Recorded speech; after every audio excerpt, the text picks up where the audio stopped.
Welcome to Shobhit Agarwal classes. आज का topic भी काफ़ी इम्पोर्टेंट टॉपिक है।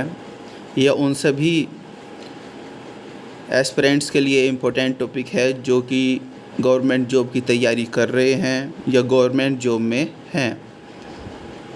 इससे पहले कि वीडियो को आगे बढ़ाएं, जिसने चैनल को सब्सक्राइब नहीं किया वो चैनल को सब्सक्राइब ज़रूर करें। वीडियो को ज़्यादा से ज़्यादा शेयर करें, लाइक करें। इससे हमें मोटिवेशन मिलता रहता है नई नई वीडियो को अपलोड करने के लिए। तो आज का जो टॉपिक है वो है कि जो गवर्नमेंट जॉब में हम सब नियुक्ति है, जैसे कि मैं भी लेक्चरर ऑफ इंग्लिश हूँ मुरली मनोहर इंटर कॉलेज सपोर्टिल में। तो गवर्नमेंट जॉब में जो लीव होती है वो किस तरह की होती हैं। देखिए, वीडियो को जल्दी से तेज़ी से ना बढ़ाइए। जो जो चीज़ें बताऊँगा एक एक चीज़ पॉइंट वाइज क्लियर करता रहूँगा, तो इसलिए वीडियो को अंत तक देखें। अपनी एक्सपीरियंस भी शेयर करता हूँ, किस तरह मेरी गवर्नमेंट जॉब में सिलेक्शन हुआ, ये सब चीज़ें आपको पता चल जाएंगी।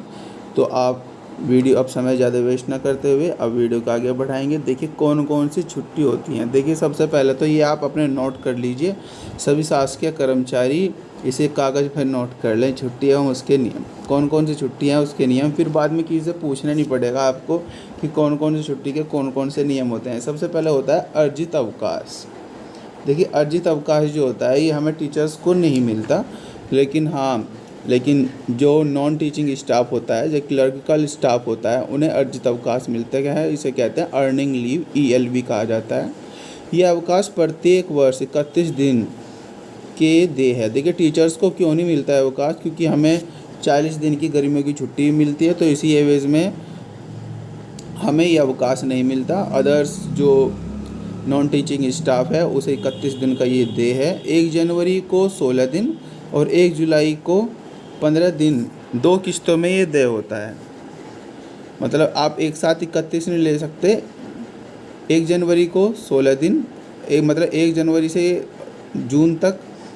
से जून तक आप 16 ले सकते हैं। फिर जुलाई के बाद दिसंबर तक आप फिर 15 ले सकते हैं। यह अवकाश पूरे सेवा काल में 300 दिनों तक जमा किया जा सकता है। भारत में लगातार 120 दिन की तथा भारत से बाहर 180 दिन की छुट्टी दे है। आई थिंक ये पॉइंट आपको समझ में आ गया होगा। ये हमारी जो नियमावली है 81B1 में इसका प्रावधान इसमें लिखा हुआ है। अब सबसे पहला बात होती है जो बहुत ही ज़्यादा मैंडेटरी भी है, चिकित्सा अवकाश के बारे में हमें नॉलेज होनी चाहिए। ये जो हम सभी जो स्थायी कर्मचारी होते हैं सर्विस में, ये पूरे सेवा काल के लगभग 12 माह के लिए 365 दिन का आपको अवकाश पूरी सर्विस में दिया जाता है, जिसमें कि गवर्नमेंट आपको पूरा वेतन देती है। फिर उसके बाद भी अगर आपको ज़रूरत पड़ी, ना करे ईश्वर किसी को ज़रूरत पड़े, 6 माह का फिर भी अगर ज़रूरत होती है तो 6 माह का वेतन, 6 माह की जो छुट्टी है चिकित्सा अवकाश की, वो अर्ध वेतन पर दे होती है। निजी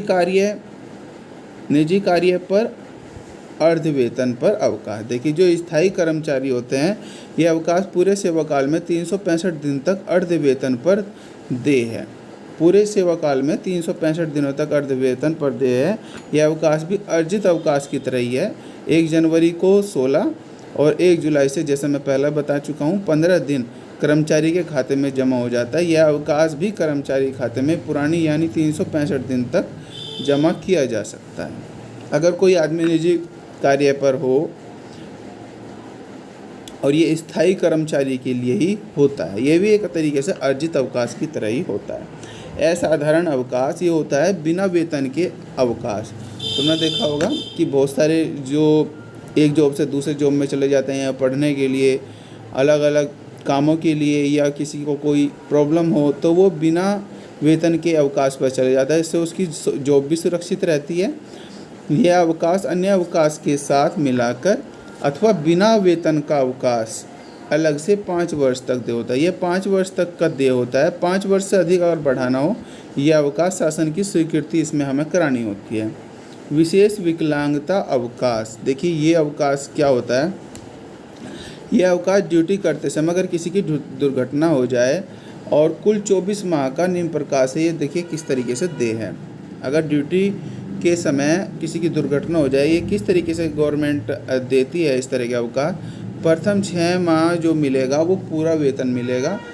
यह 6 माह ड्यूटी मानी जाएगी। जो शुरू का 6 महीना होगा उसमें गवर्नमेंट पूरा वेतन देगी। अगर ड्यूटी के समय कोई दुर्घटना हो जाती है तो पूरा वेतन मिलेगा 6 माह तक, 119 दिन पूर्ण वेतन पर, मतलब 119 दिन पूर्ण वेतन पर, लेकिन यह अवकाश माना जाएगा।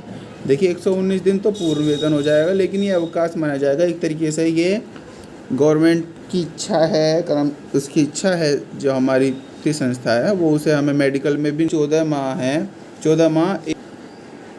यह अवकाश किसी भी अन्य अवकाश से घटाया नहीं जाएगा। देखिए जो ये अवकाश होगा किसी भी अन्य अवकाश से नहीं घटाया जाएगा। ये सब पैरा जो बिंदु हैं ये सब मूल, ये 83A 96 ख 4 83 क 3 ख, ये हमारी जो सर्विस की नियमावली है उन सब में बताया हुआ है। देखिए अध्ययन अवकाश, अगर किसी को स्टडी की लीव करनी हो, यह अवकाश पूरे सेवाकाल में 24 माह का अर्ध वेतन पर देय है। पूरे सेवाकाल में आप स्टडी के लिए 24 माह मतलब 2 साल तक ये अवकाश लिया जा सकता है। एक बार में लगातार 12 माह की छुट्टी, एक बार में लगातार 1 साल की छुट्टी आपको मिल सकती है। यह अवकाश भी किसी अवकाश से आपका घटाया नहीं जाएगा। यह अवकाश एक इसी अवकाश के अंतर्गत रहेगा और यह उन्हीं कर्मचारियों को मिलेगा जिनकी सेवाकाल 5 वर्ष होगी हो। यह सेवानिवृत्ति होने के 3 वर्ष से पहले तक ही मिलेगा। ये चीज़ें आप ध्यान रख लीजिएगा। स्टडी लीव जो है वो आपको 12 माह तक ही मिल सकती है और अर्ध वेतन पर ये मिलती है। राष्ट्रीयकृत अवकाश कम्यूटेड लीव जो होता है, जब हम देखिए जब हम कहीं जाते हैं उससे रिलेटेड है। यह अध्ययन अवकाश की ही तरह है। भारत में 45 दिन तथा भारत से बाहर 90 दिन तक पूरे वेतन पर देय है।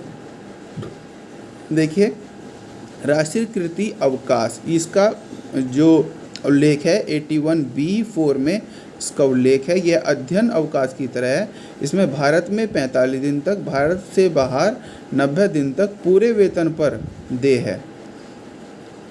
लेकिन यह अवकाश निजी कार्य पर अर्ध वेतन पर जमा अवकाश से दुगनी घटाई जाएगी। देखिए यह भी अध्ययन अवकाश की तरह है।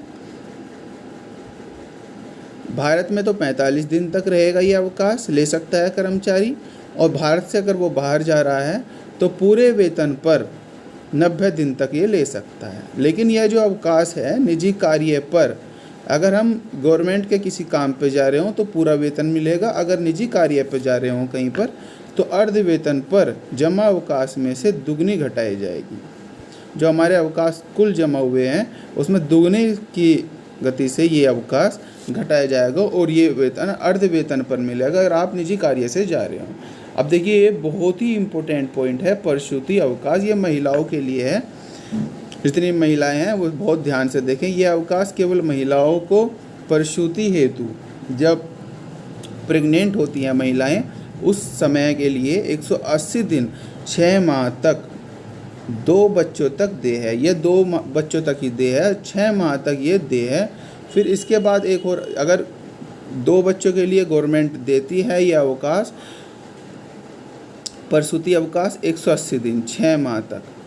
ये एक बच्चे के लिए 6 माह, 2 बच्चों के लिए फिर दूसरे बच्चे के लिए भी 6 माह का ये अवकाश मिलता है।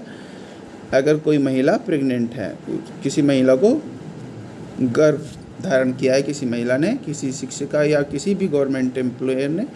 फिर इसके बाद होता है CCL कहा जाता है, ऐसे चाइल्ड केयर लीव। बच्चों के पालन पोषण हेतु 730 दिन तक पूरे वेतन पर 2 बच्चों तक अलग से देय है। देखिए चाइल्ड केयर लीव जो मिलती है इसे 2 वर्ष तक मिलती है। महिलाओं को ये मिलती है 2 वर्ष तक मिलती है और ये 2 बच्चों के लिए ही मिलती है। ये तब तक मिलती है जब तक बच्चे 18 वर्ष तक नहीं हो जाते।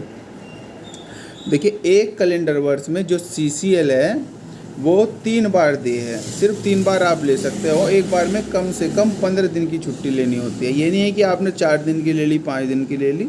कम से कम आपको 15 दिन की छुट्टी लेनी होगी। और इसे 18, जब CCL आपको 2 वर्ष की मिलेगी 730 दिन की, और तब जब तक आपके 2 बच्चे 18 वर्ष तक के नहीं हो जाते। और एक कैलेंडर वर्ष में 3 बार, ये पॉइंट याद रखना। और 15 दिन की छुट्टी जो है लेनी होगी जरूर। MTP गर्भ समापन अवकाश। किसी महिला को अगर गर्भपात हो जाता है तो वो चिकित्सा प्रमाण पत्र के आधार पर 6 सप्ताह तक पूरे वेतन पर तथा पूरे सेवा काल में असीमित बार देय है। किसी महिला को मिसकैरेज हो जाता है, बच्चे में गड़बड़ हो जाती है कुछ, तो इसके लिए अनलिमिटेड है कि ये नहीं है कोई टाइम पीरियड गवर्नमेंट ने कहा है कि एक बार ही मिलेगा, 2 बार मिलेगा। 6 सप्ताह तक पूरे वेतन पर तथा पूरे सेवा काल में असीमित है।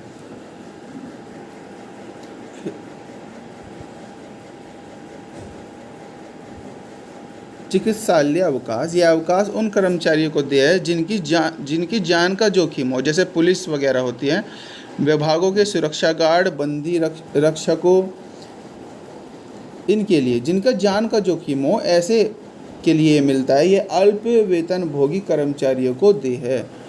प्राथमिकी चिकित्सक के संस्तुति पर 6 माह तक दे है, जिसमें प्रथम 3 माह तक पूर्ण वेतन, अगले 3 माह तक अर्ध वेतन पर, 3 वर्ष के बाद पुनः 6 माह का उपरोक्त अनुसार दे होगा। देखिए 3 वर्ष बाद फिर दोबारा से चिकित्सा अवकाश उन्हें मिलता है जो सुरक्षा गार्ड हो या बंदी रक्षक हो या जिनकी जान को खतरा हो, इस तरीके की नौकरी करते हो, तो उन्हें प्राथमिकी चिकित्सक की संस्तुति पर 6 माह तक ये दे होता है, जिसमें शुरू के 3 महीने पूरा वेतन, बाद के 3 महीने आधा वेतन, 3 वर्ष बाद फिर दोबारा से इसी तरीके से ये अवकाश कंटिन्यू हो जाता है। फिर इसके बाद 10वें नंबर पर है एंटी रेबीज उपचार हेतु अवकाश। अगर किसी कर्मचारी को पागल कुत्ते ने या अन्य जानवर ने उसे काट लिया है तो उसे सरकारी चिकित्सक की संस्तुति पर पूर्ण वेतन पर अवकाश दे होता है। यह अवकाश किसी अन्य अवकाश से नहीं घटाया जाएगा। ये नहीं कि आपको मेडिकल से इसमें से हटा दिया जाएगा। इसका एंटी रेबीज़ का अलग से ही अवकाश होता है। दिन की कोई सीमा तय नहीं है, ये डॉक्टर के द्वारा ही निर्धारित होगा। अब सबसे ज़्यादा मेन होता है जो HCL, जो सभी के लिए होती है। यह अवकाश प्रत्येक कैलेंडर वर्ष में 14 दिन तक दे होता है। 2 से 3 दिन का विशेष, कि आपने 14 की 14 एक साथ ले ली। यह अवकाश कर्मचारी के खाते में जमा नहीं होगा। मतलब ये नहीं है कि आपने अगर आकस्मिक अवकाश नहीं लिया तो वो अगले साल आपके भी जुड़ जाएंगे। ये लैप्स हो जाती हैं छुट्टी, आपकी छुट्टी खत्म हो जाती है। यह अवकाश लेने पर बीच में पड़ने वाले अवकाश, रविवार, अन्य छुट्टी को जोड़ा नहीं जाएगा। ये आज की वीडियो कंप्लीट हुई। ये जितने भी कर्मचारियों से रिलेटेड वीडियो हैं ये आपको प्रोवाइड कराई गई। आई होप आपको वीडियो अच्छी लगी होगी। ज़्यादा से ज़्यादा वीडियो को शेयर करें, लाइक शेयर सब्सक्राइब, वही मैं कहता हूँ। ज़्यादा से ज़्यादा जितना व्यूज़ होंगे, जितने सब्सक्राइब होंगे, तो उतना ही हमें मोटिवेशन मिलता है। Thank you very much, bye bye.